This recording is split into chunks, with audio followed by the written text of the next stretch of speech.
বাবার বাড়িতে আসলে সব সময় তো মায়ের হাতের রান্নায় খায়, আজকে ভাবলাম নিজে রান্না করে তারপরে বাবার বাড়ির সবাইকে খাওয়াই। আজকে দুই বোন মিলে চলে আসলাম রান্না করতে। কালকে রাত্রেই মাকে বলে রাখছিলাম সকালবেলা লেটকা খিচুড়ি হবে, তো মাও সেই মতো সব কিছু গুছগাছ করে রেখেছিল। সকাল সকালই একদম খিচুড়ি বসাই দিছি। তো এখানে সব ধরনের সবজি আর আমাদের কাছে টমেটো সেই সব কিছু দিয়ে আর কি রান্না করছিলাম। এই সব সবজিগুলো কিন্তু আমাদের গাছেরই। আর যে লাউটা আমার বাবা এনেছিল সেখান থেকে কিছুটা লাউ রেখে দিয়েছিলাম, ওইটা দিয়েই আর কি।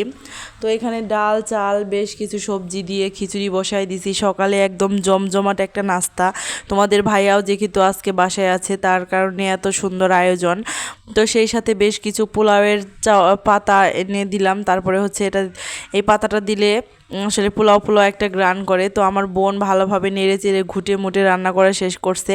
তারপর এখন সবাইকে বেড়ে বেড়ে দিতেছে খাওয়ার জন্য।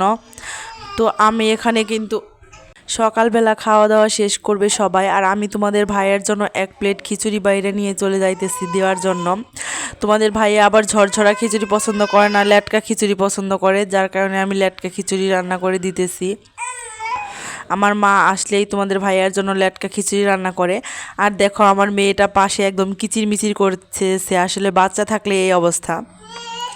তো তারপর আমরা চলে গেলাম সবজি উঠাতে। আজকে যেহেতু রান্না করব তাই আমার মা নতুন করে টমেটো চারা লাগাইছে, সেই টমেটো চারা থেকে বেশ কিছু টমেটো ছিঁড়ে নিব। আমার মায়ের বেগুন গাছগুলো অনেক সুন্দরভাবে আবার উঠে এসেছে, কারণ হচ্ছে বৃষ্টি হওয়ার কারণে বেগুন গাছগুলো সুন্দর হয়ে উঠেছে এবং সেই সাথে অনেক বেগুনও ধরেছে। তাই ভাবলাম যে বেশ কিছু বেগুন তুলে নিয়ে এখন রান্না করা শুরু করব। তো আজকে হবে বেগুন ভাজা, সাথে পোলাও, সাথে হচ্ছে মুরগির মাংস আলু দিয়ে ঝোল। তো দেখো কত সুন্দর সুন্দর সাদা বেগুন, আর আমি এগুলো তুলতেছি। তো আমার গ্রামটা অনেক ভালো লাগে, গ্রামের নতুন নতুন দৃশ্য, সময়ের সাথে সাথে গ্রামের রূপ পরিবর্তন, এইসব জিনিসগুলো আমার কাছে অনেক ভালো লাগে। আমি যেহেতু গ্রামের মেয়ে, ছোট থেকে গ্রামে বড় হয়েছি, তাই গ্রামের প্রকৃতিটা সবসময় আমাকে মুগ্ধ করে। হয়তো বা সময়ের ব্যবধানে এখন আমাকে থাকতে হয় বিল্ডিং ঘরে, কিন্তু অন্যের বিল্ডিংয়ে থেকে কিন্তু শান্তি নেই, গ্রামে যতটা শান্তি তুমি পাবে। তো বাসায় বেগুন টেগুন সব কিছু তুলে নিয়ে এসে এখন রান্না করা শুরু করছি, আর এখানে বকর বকর করা শুরু করছি। তো হচ্ছে সবার সাথে কথা বলতেছি আর হচ্ছে রান্না করতেছি। আর এখানে রান্না করতে অনেক মজা লাগে আমার, কারণ লাকড়ি চুলায় একদম ঝটফট রান্না শেষ হয়ে যায়। গ্যাসের চুলার থেকে কিন্তু লাকড়ি চুলায় রান্না অনেক তাড়াতাড়ি হয়ে যায়। আমরা মনে করি আরাম আয়েশের কারণে গ্যাসের চুলায় রান্না করি, কিন্তু লাকড়ি চুলার রান্না 3 গুণ স্বাদ বেশি হয় এবং রান্নাও খুব দ্রুত হয়ে যায়। তো আমার বোন এখানে আমার রান্নায় হেল্প করতেছিল, ও হচ্ছে চাউল টাউল সব কিছু ধুয়ে টুয়ে দিতেছিল, আর আমি এখানে রান্না করতেছিলাম।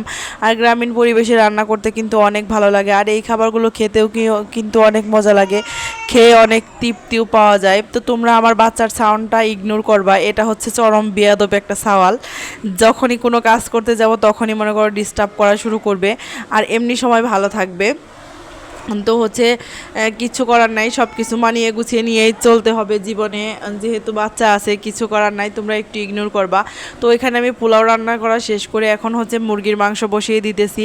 আর মুরগির মাংসটা আমি একটু টমেটো দিয়ে ঝাল ঝাল করে রান্না করব, যাতে সবাই খেয়ে অনেক পছন্দ করে।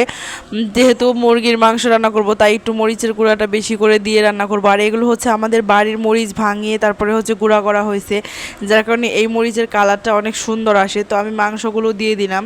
তো এবার আর আমার আব্বা গরুর মাংস আনি নেই, তোমরা তো দেখছোই মুরগি আনছে, তো মুরগিটাই আমি রান্না করে দিতেছি তোমাদের ভাইয়াকে।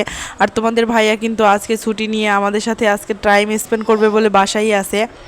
তো যার কারণে হচ্ছে রান্না বান্নার এত তোড়জোড়, তো টাইম মতো মেয়ের জামাইকে তো খেতে দিতে হবে, তাই আমি রান্নার কাজে লেগে পড়ছি। আজকে বাবার বাড়ির সবাইকে নিজের হাতে অনেক মজার মজার রান্না করে খাওয়াইতেছি আর কি। তো এখানে আমি পোলাও রান্না করলাম, তারপরে হচ্ছে পোলাওগুলোকে ভালোভাবে বেড়ে দিলাম। এখানে মুরগির মাংসটা ভালো করে বেড়ে দিছি। তো তোমরা সবাই ভালো থাকবে, সুস্থ থাকবে, আসসালামু আলাইকুম।